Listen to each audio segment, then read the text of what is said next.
Welcome to Soulfire TV with tips, tools, and resources for your success as a soulpreneur. In today's episode, I want to dive into a question that I actually got over in the Soulfire Mastermind. We were having a discussion over there about money mindset, wealth mindset, all of that. And I mentioned that I have these weekly money meetings with myself. So Charlotte got really curious and wondered what that looked like. So I thought, what better topic for a Soulfire TV episode than what my money love meeting looks like. Like so many business owners that I know, when I first started my business, I invested a lot. I invested a lot of time, energy, finances, savings. I invested a lot in my business, and at first I didn't really see the returns on it. So I got myself into quite a bit of debt. I started having all these money stories come up around who am I to earn all this money? Who am I to earn money helping people? Why should people pay for my services? Maybe the gremlins in your head have said similar things. First of all, I want you to know that's super normal to think those things. And also, there are many ways that we can move past it and start to own our money story and transform it, alchemize it into something beautiful so that we can help the world with our gifts and be paid really well for it. So one of the ways in which I did that was actually starting to do these money love meetings with myself. So I first thought of the concept or heard of the concept from my friend Kate Northrup. She's actually the author of Money, A Love Story. If you haven't read this book yet, I would recommend picking up a copy. It's really powerful. So she in there talks about how she got herself into a bunch of debt as well and really avoided looking at her finances and her financial situation. And I got myself into a similar pickle in starting my business, and I know hundreds of business owners that feel the same way. Now, the point of having a business, of course, is to have money coming in from our services and products and programs, so not looking at money and avoiding it is really unhelpful when it comes to running a business. So what I started to do was a weekly meeting with myself, and I will just say that this took a while to implement in a way that worked for me.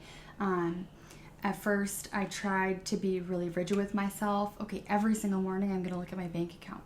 It happened, but then I would feel bad, and then it wouldn't for a while.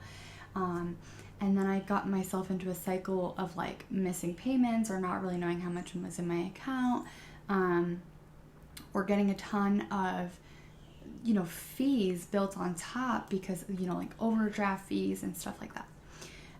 So then I decided to give myself a little break. I'm not going to look at my accounts every single morning. I'm going to do it once a week. And when it wasn't scheduled, it was sort of just like la-di-da, and sometimes it would happen and sometimes it didn't. Now, my money meetings now are a lot more powerful, and that is because every single Monday morning, I sit down.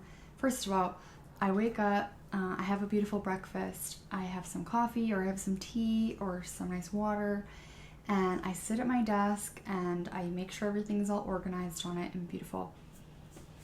I open up my computer and I open up all of my accounts. So first I open up all of my money accounts. So like what I have. So I have personal accounts, I have joint accounts with my husband, I have my business accounts, I have my PayPal. So I open up all of those first of all. And I take a look and I give a little gratitude for what's there. And I also keep track of everything in a spreadsheet. So this spreadsheet has one tab that's called At a Glance. And I update it every single Monday with what's there. So I have, lines for all of my bank accounts, my checking, my savings, what I owe, and all, my credit card debt, all of that is all on one page. I can just look at a glance. And so I update that every single Monday. That's the first thing I do. So first I go through what I have, I give a little gratitude, then I go through what I owe. And I really love the way that Kate puts it in her book. I think that her sister actually labeled her bills or her credit card bills like payments for blessings already received. And I don't label it that way, but I think that it's a really, really beautiful way to think about it because, if we're just like, oh man, I owe credit card debt, then it feels icky. But if I'm like, oh my gosh, look at this beautiful laptop that I'm working on, that I've had the ability to work with for a year, even though I'm just finishing paying it off, but I've been able to utilize it for a whole year. Like, how cool is that? That feels a lot better. So first I go through and I look at a glance, and then I make sure, I look ahead at the payments that are ahead for the week. What needs to be in what account, so that I don't get those overdraft fees. The other thing that I really want to mention and touch on in this video is the fact that it's not always positive, the numbers that I'm looking at. Especially at the beginning when I first started doing this, my savings was in negative, or it was zero, or my checking was overdrawn. And also those overdraft fees and the late payments and all that, it didn't stop right away just because I started looking at it. There is a transitionary time between when you decide to take action and when you're really going to see the results. So if you start out and you're like, why isn't this working after one meeting? That's really not the way this works. It's a commitment to myself every single week to be financially aware of what is going on. Now I'd love to hear from you. Please comment below if you have some sort of money love ritual for yourself and what it includes. Also, if you don't have a money love ritual, what intrigues you about this process?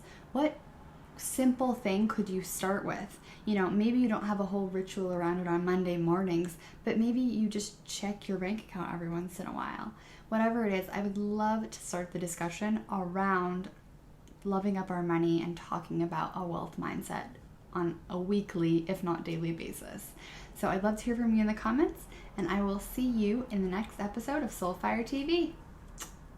Thank you so much for watching. We'd love to have you join us in the conversation over in the Soulfire Mastermind, a free private Facebook group full of support for you and your business. The link is on the screen.